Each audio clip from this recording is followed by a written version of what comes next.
Why colonial-style homes reign supreme? Hello friends, American colonial architecture dates back to the 1600s, originating during the colonial period of the United States.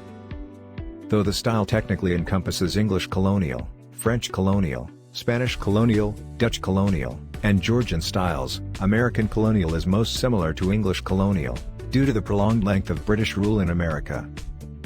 This style was most prominent up until the 19th century and is apparent in homes, churches, and government buildings, many of which still exist today.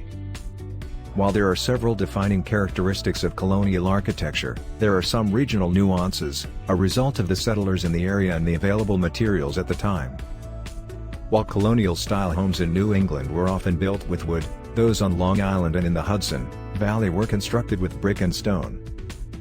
For this reason, the colonial style is extremely versatile, making it a popular choice for many Americans in search of their dream home.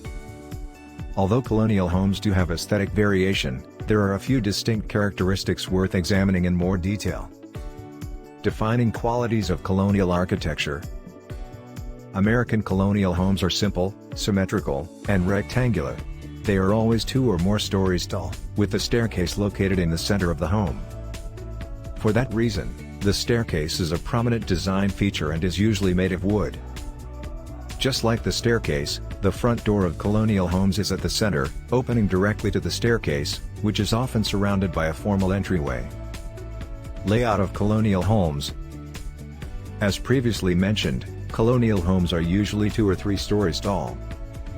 The common spaces, living room, kitchen, dining room, and family room, are traditionally located on the first floor, with bedrooms on the second and third floors.